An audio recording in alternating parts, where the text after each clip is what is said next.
So let's continue talking about solutions and concentration. So when you have solutions, right, we represent how much stuff is in your solution, how much solute is dissolved by talking about its concentration. Concentration, there we go.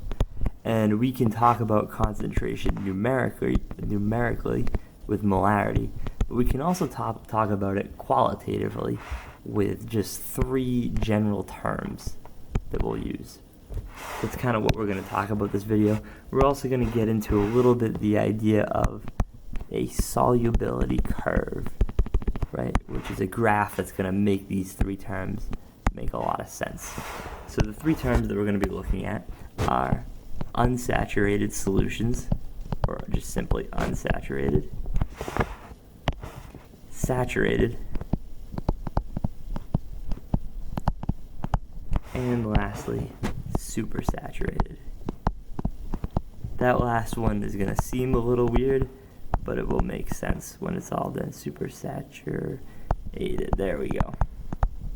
So these terms, you could probably reason them out if you needed to, but let's just talk about them a little bit. So an unsaturated solution has less than the maximum solute. So what does that mean? We could also say it's less than maximum concentration, right? We can dissolve more stuff. This is the glass of Kool-Aid that's of grape Kool-Aid, say, that's a very faint purple. You know, it's not that real strong dark purple that you would expect of a fully saturated solution, of a fully concentrated solution, right? We can dissolve a little more sugar in there and get it a little bit sweeter. We also have saturated solutions. Saturateds have the maximum amount of solute dissolved, right? So that means that they're also at the maximum concentration. This is obviously the Kool-Aid that you can't dissolve any more of that powder in. It's as sweet as it can get. This is kind of a neat thing because when you have a saturated solution, you will see solid at the bottom very often, right? Think about it. If I have a glass that's got some water in it and it's got some Kool-Aid in it, right? Let's just make a little picture here. So there's my glass.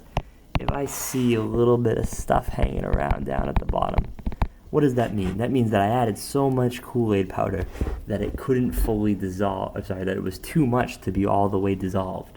So this solution that exists above it is saturated because none of this solid will dissolve anymore, right? We've dissolved as much as we possibly can. Our last term is supersaturated. Now this seems very strange, but it'll make sense in a minute. This has more than the maximum amount of solute. So that means that it has greater than the maximum concentration. Right, so these three terms talk about concentration, but from a qualitative perspective instead of a quantitative perspective. So let's talk about solubility curves because that will make this make a little bit more sense. So solubility curve is simply a quick graph, and on the x-axis is concentration, and on the y-axis is temperature. And typically what a solubility curve does is it goes like that. So what does that mean? That means that as concentration increases, I switched my axes. Let's do that again. Concentration is on the y. I'm just going to get my pen. Temperature is on the x. So as temperature increases, the amount of stuff that we have that we can dissolve in our solution exponentially increases. This is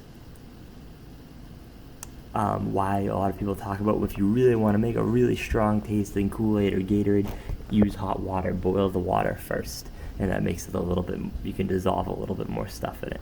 So these three terms of ours are represented on our graph, right?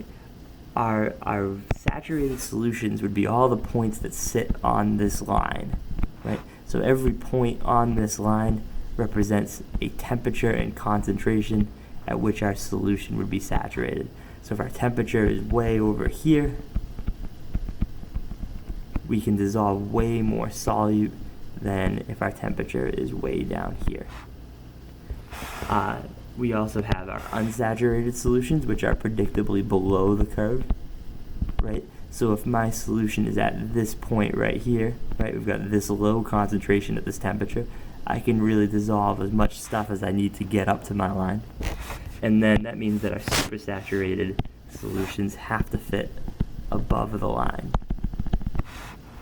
So let's talk about how we would make a supersaturated solution. So let's just draw another solubility curve here, just to make it a little easier to see.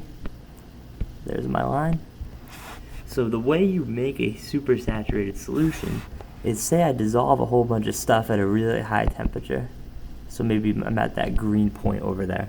And then if I let my solution cool down, and I let it cool down very slowly and very gently without disturbing it, what happens is that it sneaks back across the x-axis, but its concentration hasn't changed. So maybe it cools down and now it's at this point. Now it's a supersaturated solution. The problem with this is it is extremely unstable. So once you give it a little jostle or a little shake or even put a little bit extra solute in there, it's gonna drop back down to this line, back to saturated, and this stuff, this difference in solute will crystallize out as a solid. And that's a supersaturated solution.